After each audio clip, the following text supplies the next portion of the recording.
My name's Rob, and some of you might know me as Travels with Dottie on YouTube. I'm a retired licensed professional counselor. Unfortunately, one of our panelists had a family emergency, so it's Amanda and myself today. So I'm going to start my timer. And Amanda's, it's Tide Lines to Alpine, is that right? Yeah. They're a YouTube channel that she has. So I'm going to talk about the things that I've learned as a therapist, where as a therapist, believe it or not, therapists learn along with their clients. And I am no exception to that. So I'm going to talk about the things that had the biggest impact on me and the biggest impact, I think, on my clients. I think many of us are nomads for the same reason. We're looking for freedom and joy in our lives, right? And a lot of us share that common goal. And I got to tell you, I've been a full-time nomad for 3 years since I retired, and I have found freedom and joy unlike, in the last 3 years, unlike the previous 62. I made a good decision becoming a nomad. I was really struck by a little story that was told in Nomadland. People seen Nomadland, the movie? Yeah. A woman tells a story about a man she worked with that was building a sailboat in his driveway in preparation to sail around the world after he retired. And he worked on it for years and years and years and finally finished it. And the day after he retired, he passed away. And I was like, wow. I don't know if that's true or not, but boy, I don't want that to happen to me. I don't want to die with my dreams metaphorically in my driveway. And on my YouTube channel, I repeated that story, and I got a comment about an hour later. I'm going to read you the comment. It says, "Hi, Rob, Dottie, and George." George is my cat. "I had a coworker who waited until she was 70 to retire. We gave her a huge party at work, and the very next day she had a massive heart attack and passed. This isn't a movie, this was real. She didn't even enjoy her retirement for one full day. So sad. Don't wait until it's too late to enjoy your life." Wow. Wow. So the first thing that I learned that it's meaningful to me is you guys have heard that thing, people have told you, you got to think outside the box, right? Everybody knows that saying. You got to think outside the box. In my business career, I heard it all the time. And I thought it meant that you're supposed to be creative in your thinking. And it turns out that's not what it means. I found out where that comes from. It comes from a puzzle. And the puzzle is called the 9 dots. So if you can picture 3 dots in a row, evenly spaced, and then 3, and then 3. So there are 9 dots in what looks like, to your mind, in the shape of a square. Can everybody picture that in your head? And the puzzle is take 4 straight lines and intersect all 9 dots. And I remember trying it, and I couldn't do it. Every which way you do it, there's 1 dot that remains uncovered. And then I was presented with the solution. I found out something remarkable. When I and most other people did this puzzle, they created a rule out of nothing. They created a rule that said when I do the lines, when I reach the edge of the box, I can't go beyond it. And I have to stay in this box that's an imaginary box. No one ever tells you that's the rule. We make it up ourselves. And the solution is you do lines that go way up beyond the box and down to the right. It's not important for you to really understand what it is. To understand is that you can't do it when you make up a rule that isn't a rule, when you have a belief that isn't true.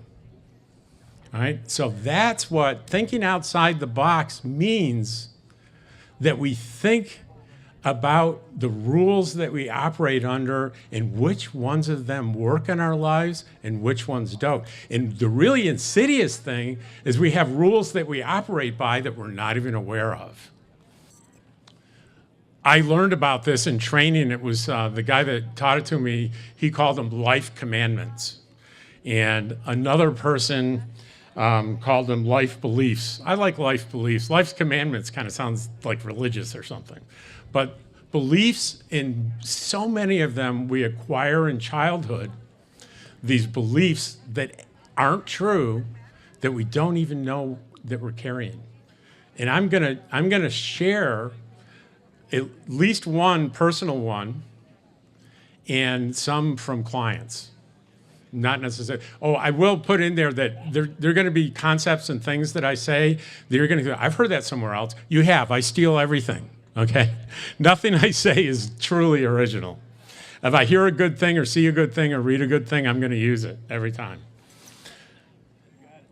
So when I struggled with being overweight from a young child all the way through my adult life. And it was a real struggle.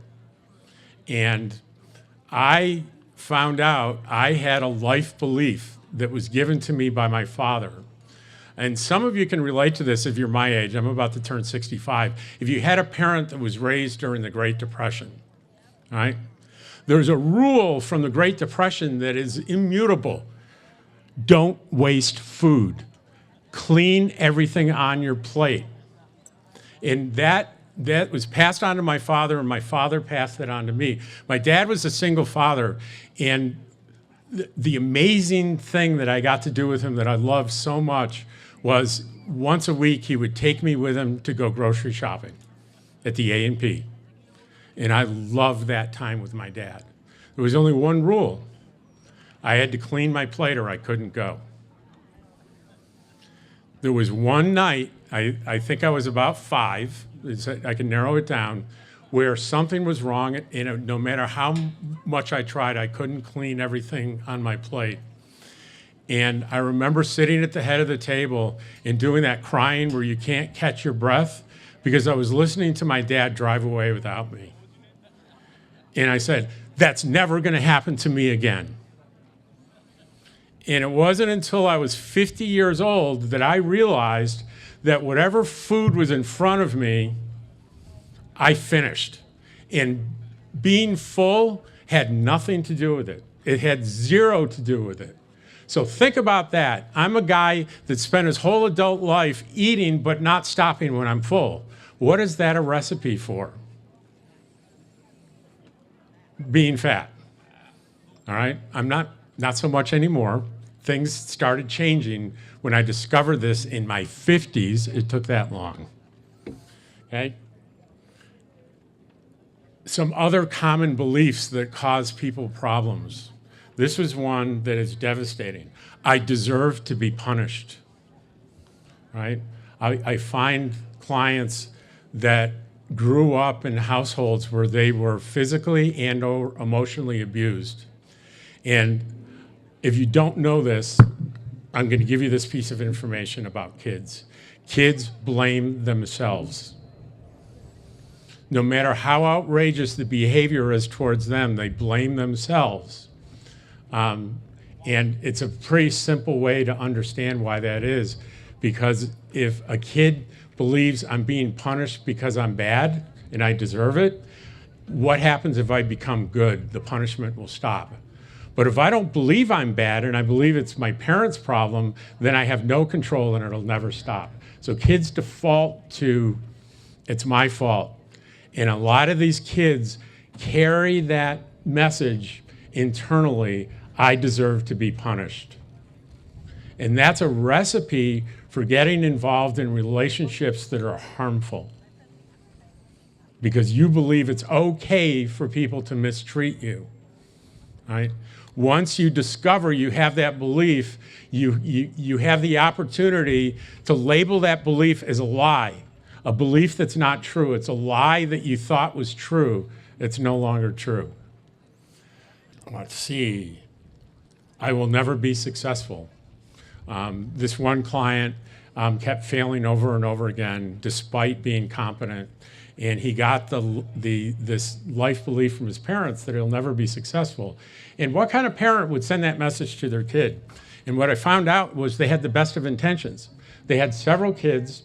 3 kids. 2 of them were really gifted and had a lot of promise. The third one, the client, had a lot of trouble in school, didn't have the potential of the other 2. And they didn't want to see their child disappointed, so they constantly lowered that child's expectations for success because they thought they were protecting them from disappointment in the world. And what they internalized was, I'm never going to be successful. I'm not as good as my brothers and sisters. And subconsciously, they believed that. And if you believe something, it'll come true. You will find, your psyche will make it happen for you. It'll come true. And again, you discover that, you have the opportunity to do something about it.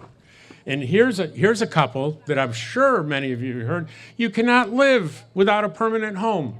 That's no good. Or how about you can't live in a car? How many people have found out those things are BS? They're not true, right? They're not true.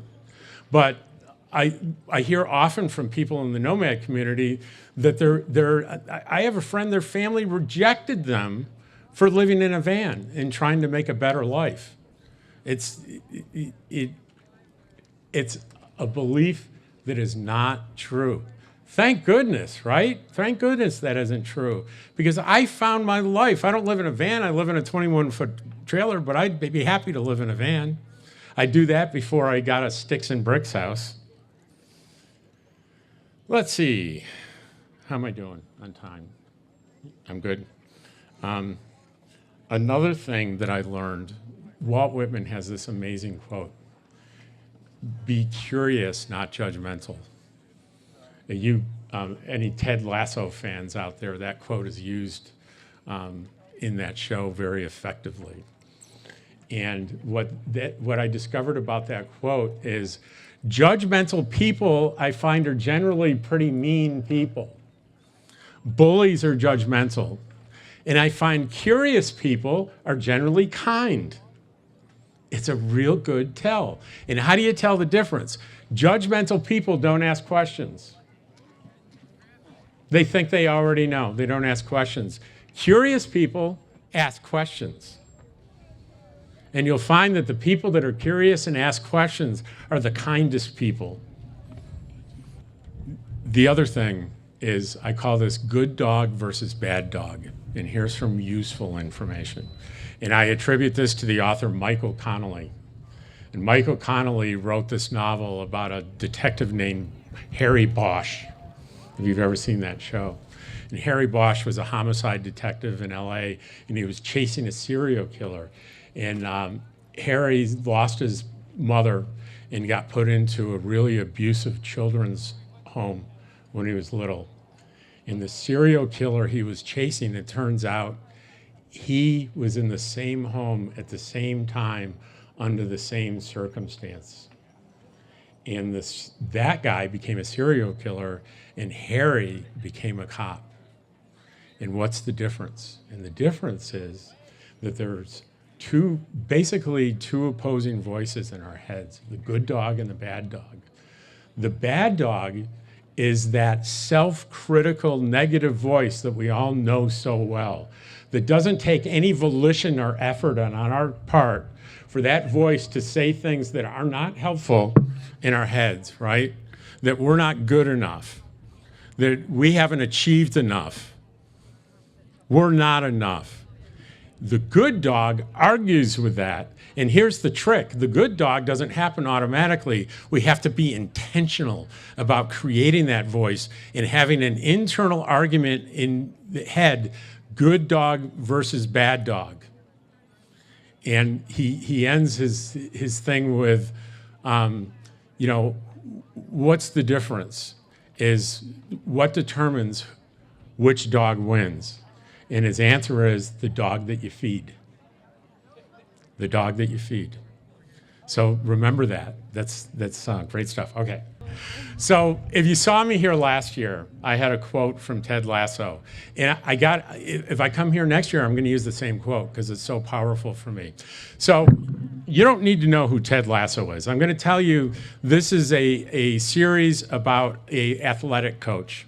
And the athletic coach, by this time in the series, has a reputation of being able to say exactly the right thing. And there's a game, it's halfway through the game and his team is losing and he's in the locker room at like halftime and his whole team is dejected and depressed. And everyone is waiting, what is Ted gonna say? What amazing thing is Ted gonna say? And this is what Ted said. You know what I wanna mess around with? The belief that I matter regardless of what I do or do not achieve, or the belief that we all deserve to be loved, whether we've been hurt or maybe we've hurt somebody else. Or what about the belief of hope? Yeah, that's what I want to mess with. Believing that things can get better, that we will get better together. Oh man, to believe in yourself, to believe in one another, man, that's fundamental to being alive. And look, if you can do that, each one of you can truly do that, can't nobody rip that apart. Ted Lasso. That series changed my life and it changed the way I do therapy practice. And the creator is Jason Sudeikis, and he was asked on a talk show, who did you hire? What psychologist did you hire for all this amazing mental health and emotional health stuff? And he laughed and he said, we didn't hire anybody. Everybody in the writer's room is in therapy. And that is the great teacher. Being in therapy, finding ways to get better is the great teacher, and you sure don't need a fancy degree to do that. You know, one thing that I didn't mention in that quote, he says, we all deserve to be loved, and that our value isn't based on what we do or we don't achieve. And drilling into that a little bit more is we matter when we're born. That's a gift that we're given. We don't earn that. And when we're born, we all deserve to be loved. That being deserving of that, and we deserve love and happiness, is given to us. It's not something that we have to earn to deserve it. Now, getting love, who loves you and how they love you and how often you're loved is based on your attitude and behavior, right? We can all agree on that. But no matter what, every single human being on this field and everywhere matters regardless of what you do or don't achieve, and you deserve to be loved. That's open to you. That's gifted to you when you're born. And you get what you want by these awarenesses. That's it.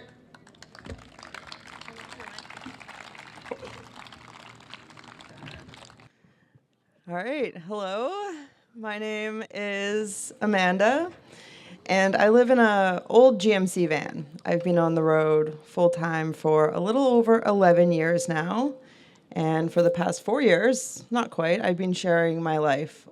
On YouTube, my channel is Tideline to Alpine, and in my videos, I share the ups and downs of life on the road and the adventures and the normal days, and you know, if I'm having big feelings, I'll talk about that or whatever is on my mind.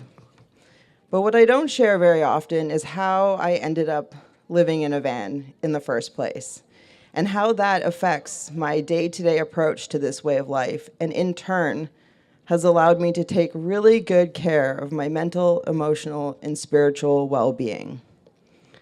So I ended up in a van not because I chose van life or chose to be a nomad, but because I chose to take ownership of my time and to create a life where I had space to heal. I had been struggling with all aspects of my health, but especially my emotional and mental health. I was suffering with severe depression and anxiety, and I knew I needed a change. So I decided to stop spending my time working for someone else who was going to make more money off my time than I was making off my time, because that felt rather exploitative, and that definitely wasn't helping my emotional well-being. I decided to stop spending so much of my time working unfulfilling jobs so that my landlord could own multiple homes while I was on the verge of homelessness. Most of all, I decided that my time is a precious and limited resource and that I was going to be the one benefiting most from how I choose to spend my time. And when I say that time is a precious resource, I really mean it. We have no way of knowing how much time we have, and we can't go and buy more. So that made it very important for me to be intentional with how I spend the time I'm given. So, having chosen to take back my time, I actually gave notice to my landlord with the plan of living in a tent in the winter in Canada. I didn't even own any type of a vehicle, but I was pretty desperate for a change. At that time, I didn't really care about the physical discomforts I would face. I just knew I needed the time and space to look after myself, in particular, like my inner being. I got lucky, and before I could end up in a tent on the edge of town, I was gifted a very run-down, very old van, and that's how I got my start to van life. So when I began this lifestyle, my priorities weren't travel or adventure or even community. It was healing. And most of all, as I've mentioned, being very intentional about how I spend my time and creating space in my life to do the very hard work of getting my mental, emotional, and spiritual health in a good place so that I could enjoy the time I have here. Now, 11 years later, I'm in a really good place. Actually, it's a pretty great place. And those priorities I set out with 11 years ago have really helped me to thrive in this lifestyle. Life on the road can be hard and it can wear you down, but the way I've approached it has really helped to build me up. And so the thing with this lifestyle, as I'm sure you're all well aware, is that stuff's gonna go wrong. You're gonna get a flat tire. Your vehicle's gonna break down. You're gonna get stuck. Your bed might collapse. Cabinets fall off the walls, and on and on and on. There are so many different ways that your vehicle and home and other things can go wrong. The amount of times I've spilt coffee living in a van is uncountable. And the thing is anytime something goes wrong, that takes time to deal with. And if you have a calendar or schedule that's chock full, then that extra demand on your time is going to be really, really stressful. But if you create a life that has some space, time space within it, and you're not having a full schedule, then when something goes wrong, yeah, it sucks. It definitely sucked when that fire extinguisher went off inside my van. But I didn't have anywhere to be, so I was like, well, this is what we're dealing with now, and I got time to clean it up, and, it wasn't my favorite moment, but it wasn't the worst because I wasn't rushing to be somewhere because I had filled my schedule. So in choosing to be very intentional with my time, I've chosen to have a less scheduled life. And I found that having a lot of time that's unscheduled has helped me to make life on the road a lot less stressful, because it's always easy to fill time with more things. You can be spontaneous, maybe you bump into somebody and your schedule's not full, so you can just hang out with them. But if your schedule's full, then you don't have time for those spontaneous things, and you don't have time to deal with the inevitable things that are going to go wrong in this life on the road. When it comes to managing your time or setting aside unscheduled time in your plan, it helps to be really honest with yourself. When I'm driving from A to B, Google might say it takes 2 hours. That's going to take me 4 hours. I'm going to see a nice view or a sign I want to read, or I'm going to want to stop and have a snack, or I'm going to have to go to the bathroom. My dog's going to have to go to the bathroom. And so just allowing it to take more time, being honest with myself that I do need more time than Google says, as well as I don't like to work my vehicle into the ground, so I'm going to drive at the speed that's best for it. So one example is driving down here from Canada. I'm a dawdler on the road, and so coming here in 10 days, I planned 10 days to drive down here from Canada. That felt really fast, but I actually planned 9 days of driving and 1 free day, because I thought, I don't know what's going to go wrong, and I have stuff going on at RTR I want to be on time for.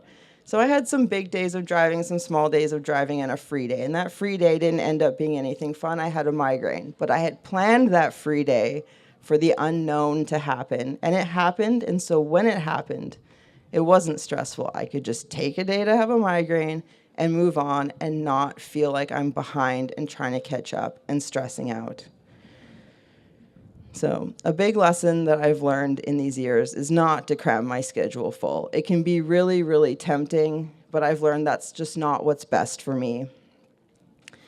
And then when stuff does go wrong, and maybe I don't get to do the fun thing I hope for because I have to clean up some mess or fix something, not to beat myself up about it or lament the missing out. You just accept it, you move on, you have time, you can do it again in the future. Maybe you'll come back around to these parts. And so another thing about stuff going wrong on the road or life on the road or, choosing to not work most jobs is that money becomes a stress. But I'd made a plan to have lots of free time. And so from the beginning, I prioritized using my free time to gain skills. I could scroll mindlessly, watch some little videos, people dancing, doing whatever, or I could learn how to do something useful for myself. And everything that I've learned to do for myself has helped me to spend less money, to be less reliant on somebody else doing those things for me. So I have found it incredibly valuable to spend my time building skills. Changing a tire, changing the alternator, building things, fixing things, foraging. Just so many enjoyable, satisfying ways to spend my time where I become a more skillful person that not only helps me, but allows me to help other people who don't yet have those skills. And in gaining those skills, I've also saved a lot of money. And in saving money, I've saved time not needing to go work to make it. So it's a lot easier to avoid spending money than to have an expensive lifestyle you're constantly trying to make money to afford. And now, as we all know, things will go wrong. No amount of worry is going to stop those things from going wrong, and no amount of worry is going to clean up the mess for you. So I've found it works to spend my time imagining what could go wrong and then coming up with a plan on how I will deal with it should that thing goes wrong. And if I need some items, say I'm worried about a flat tire. Okay, what can I do if I get a flat tire? Well, I could have a plug kit. Okay, I should get the plug kit. I should learn how to use the plug kit, know how to change the tire, prepare for this that could go wrong, and then be assured that I've prepared myself the best I can, and then not worry about it anymore. And not to spend my whole life worrying about all the things that could go wrong. They'll go wrong or they won't go wrong, but the worry is not going to help you, so it's better to spend your time in constructive ways, planning and preparing, and then moving on and enjoying yourself. And so a big part of me taking back my time for myself, taking ownership of my time and spending my time in a way that makes my life feel good is creating space to face the things inside that hurt. I was in a really low place before I ended up in a van, and I spent a lot of time running from it, hiding from it, staying busy, staying occupied, keeping my mind off the things I didn't like to see about myself or things that had happened in my past that still didn't feel good. And it's been really hard to sit out in the woods alone, but it helps having nature, it helps having my home there and facing those things and letting those feelings come up and letting them move through you instead of constantly running and hiding from them. We all live a different life on the road, And in hiking, there's a saying that's called hike your own hike. And so perhaps as nomads, the saying could be drive your own road, or don't. Park on BLM land for 2 weeks and take it easy. And I think that's been a beautiful thing about life on the road, being a nomad, is that there are so many different ways to go about it. There's no one right way. And often the people I find that are the most disappointed with this lifestyle are people who saw a fantasy on Instagram, and then that's not what materialized. I think the only right way to live life on the road is to listen to yourself, to check in with yourself, to take some time to ask what's going to make my life feel fulfilling, and then honoring that and creating a unique lifestyle that works for you without comparing to other people. So for me, I've never been one to tally up national parks or count the miles as if they're a trophy. For me, it's about spending my time in a way that is fulfilling and satisfying, learning to be my best friend, learning to be more self-reliant. And I think that's played a big part in me being in it for the long haul and not feeling like I need to get out of it, and having this life that can be rather unpredictable and extremely challenging at times, having it become something that's actually been really quite good for me. So that is the end of my preparation. So thank you. And I guess we'll move on to the Q&A now. Yeah.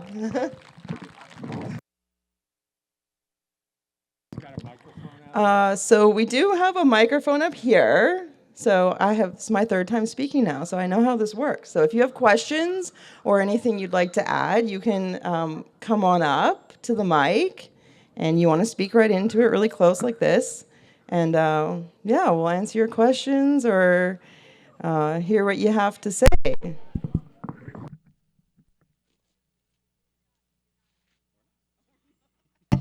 We're both going to have an emotional crisis if no one asks a question. Just want everyone to know that. Thanks very much for all the advice. What actions do you take, like going for walks, spending time, breathing? What sort of actions can you take to help maintain a good mental health state while on the road? Thank you. I can speak for myself. I like a slow morning. I like no one to talk to me for the first 2 hours of the day. And so I will set myself up to make that as easy as possible instead of being in a position where, I don't get to have that morning and then I might become irritable. So I do go for a lot of walks. I spend a lot of time with my dog. He's precious. I like to take it slow and live life at his pace. And so it's just been spending time asking myself, what do I need? And then doing that, because it is going to look different for everyone. And the great thing about living in a van is if you want to wake up surrounded by joyous friends, then you can go make those joyous friends and park with them. And if you're like me and you want to be left alone in the morning, then you can go park far away from people. So yeah, hopefully that helps a bit. So a thing that I do every single morning, I get up and I make my coffee and I fire up my laptop and I do a search for a positive, uplifting news story that I connect with. And sometimes it'll take me 20 minutes to find one. Sometimes I have someone that sends them to me, so that helps a lot. And I start my day with that positive, uplifting news story, and that sets my tone for the day. Thank you. I would really like to record you saying that poem again that you closed with. Can you please repeat that poem? It's actually, give me a minute. I have to turn my phone on because I don't know if you noticed that when she was speaking, my Star Trek theme alarm went off for it's time to stop talking, Rob, and I was mortified.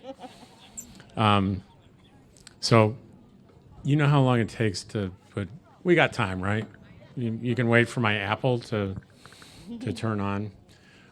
So it seems like a poem, but it's a script for that character, Ted Lasso. And I'm always there.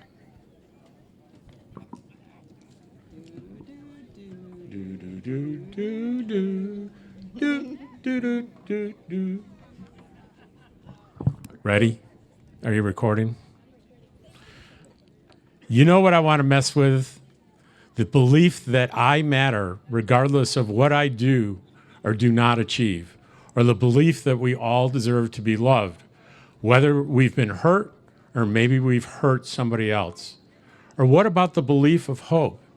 Yeah, that's what I want to mess with. Believing that things can get better, that I can get better, that we will get better together. Oh man, to believe in yourself, to believe in one another, man, that's fundamental to being alive. And look, if you can do that, if each one of us can truly do that, can't nobody rip that apart.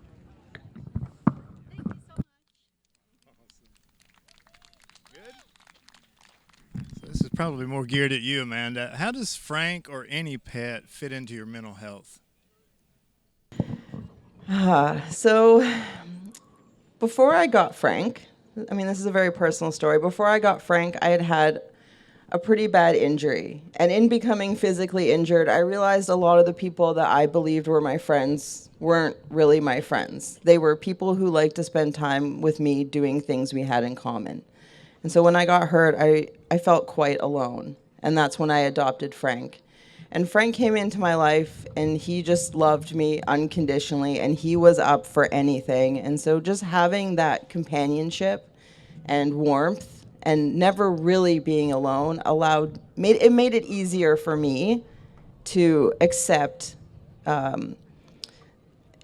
feeling rejected by other humans, and it made it easier for me to go off alone in search of healing because I had him with me.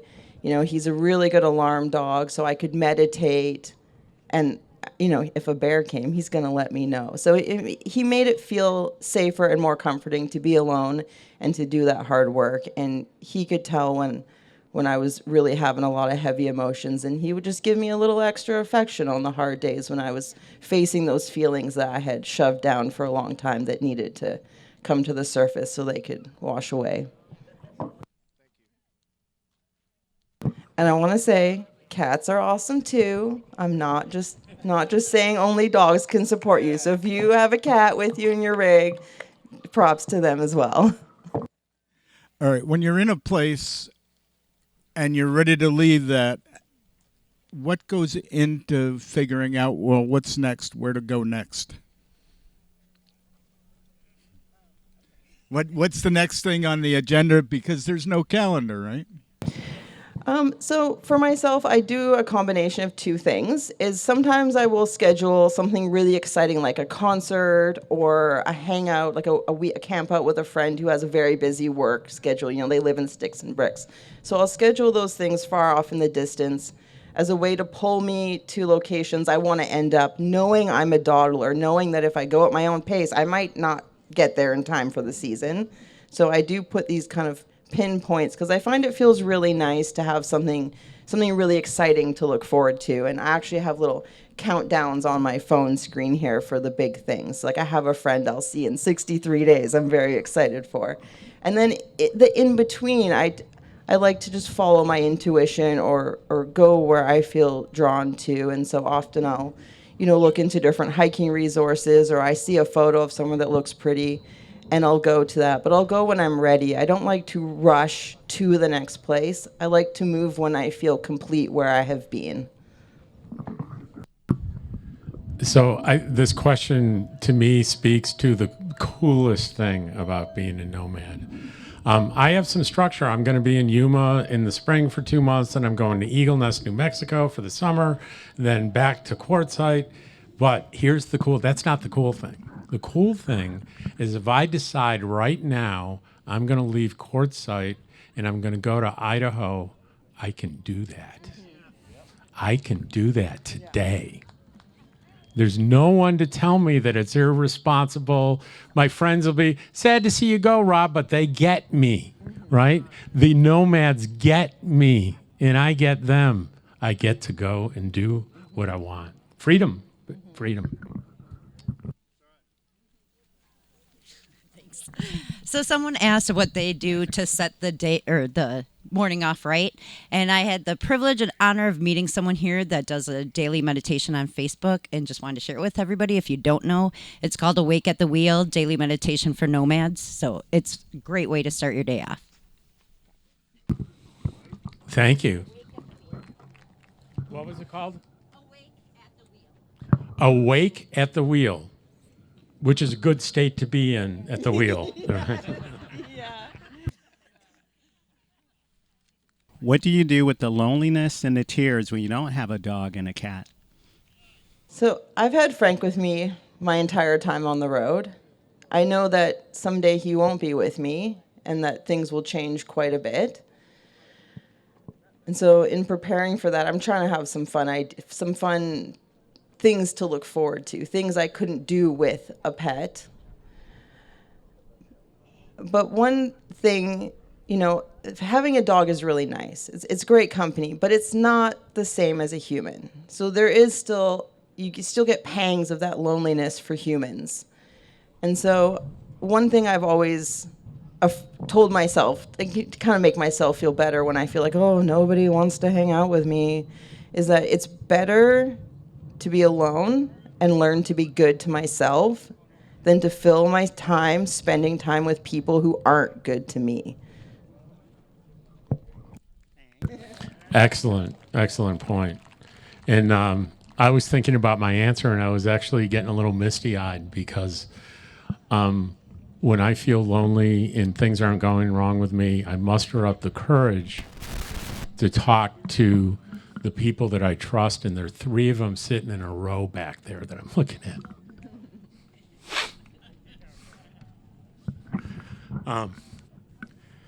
3 women that will tell me the truth every time about me when I need to hear it.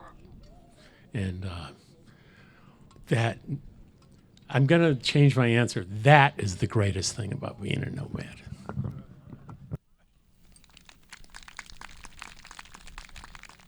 Hi there. I'm wondering, do you ever seek counsel from a professional outside on, better help or something along that line? Personally, yes, I have spent time with a professional therapist. It's been extremely helpful, and yeah, I think that's going to be different for everyone. But I've definitely had a really good experience with that. And then, yeah, and also, as a nomad, and in my personal stories, I talk a lot about building self-reliance and independence. But it's also really important to remember that it's okay to ask for help. It's okay to reach out to a friend and say, hey, can we hang out? Or like, I got this project. I can do it on my own, but I'd actually enjoy doing it more if you come to help me or come to hang out. And so I've found that it's actually takes a lot of strength to just ask for help, and it's not a sign of weakness. So I'm a professional psychotherapist. And yeah, I need help. I'll tell you a secret about your therapist. I'll tell you 2 secrets about your therapist. They don't know everything. And the second is, when I went to grad school and got to know the people in my class, it was the biggest band of emotional misfits, including me, I've ever been around in my life. There is a reason we become a therapist. And all kidding aside, for me and many others I became a therapist late in life because of what a therapist did for me that I never forgot. And I decided I want to do that. I want to be that for other people. So yeah, when I really need help, I call Deborah Dickinson. Another vote for dog as a traveling companion. This guy here, I'm actually antisocial, but I can't be, because everybody wants to come up and play with my dog and make friends with me. So if you are antisocial and don't want to be antisocial, get a dog. What's your dog's name? Jedi Warrior. Yeah. And so I actually been volunteering here at the RTR, Women's RTR, and I did that intentionally, not because I was comfortable being around a lot of people, but because I wasn't. And I found that volunteering gave me a purpose to do while I was here, a task to focus on, and it made it so that I couldn't get scared and run away and hide in my van, which is in the parking lot, so it's really easy to do. So I found that volunteering made it a lot easier to kind of come out of my shell and to put myself in an uncomfortable situation and be here and be a part of this wonderful event. Anybody curious about what Jedi said to me when he came up? He said, "These aren't the droids you're looking for." Hi, Amanda. I've been following you for a while. I'm a big fan. My question was, so we live in North Pole, Alaska, and so we're a ways from our family. How do you make sure you keep those connections when you're on the road? How do you make sure you keep those connections with your family?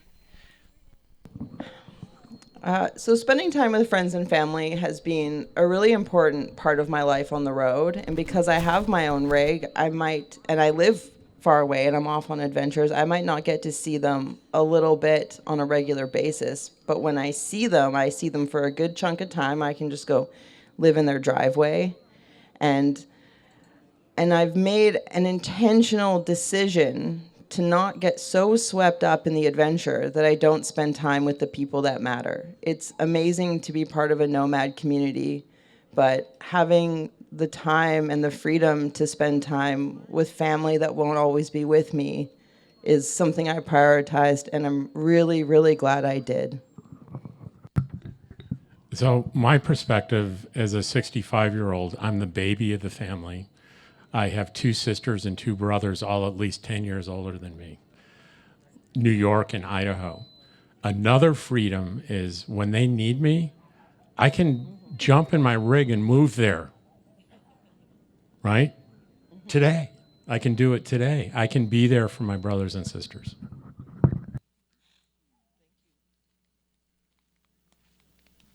Thank y'all for being here so much.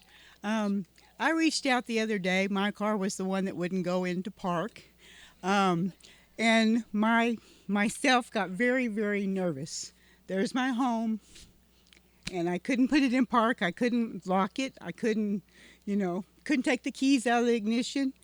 And after the show, a gentleman came up. He says, "I'd like to look at it." So he looked at it. I'd already had a mechanic look at it, and he said it was this particular part. And so the next morning I woke up, my battery was dead because the lights on the dash had stayed on, killed my battery. I jumped it. I decided, okay, I got to put gas in it. I got to go home.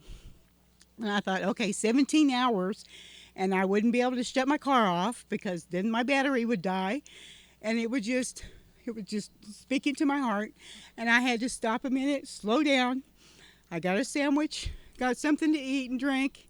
Came here because I said, I'm supposed to be volunteering. I've got to do that. That's a job I said I would do. So I came here while I was at the booth that I was volunteering at. The gentleman that had looked at it texted me and he says, "Come over to my rig. I want to check one more thing." And he checked it. It was a little plastic piece. He was able to pull it out because it had jammed, pull it out and wire it over.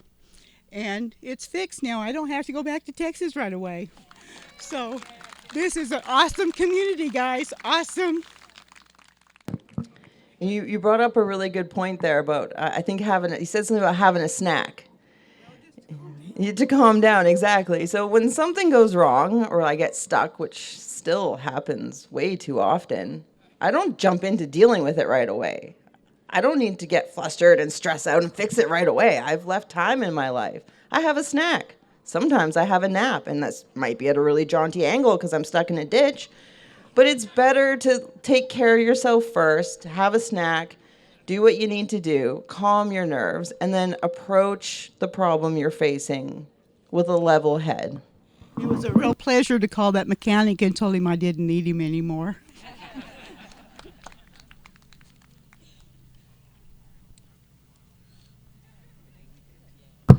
We did it.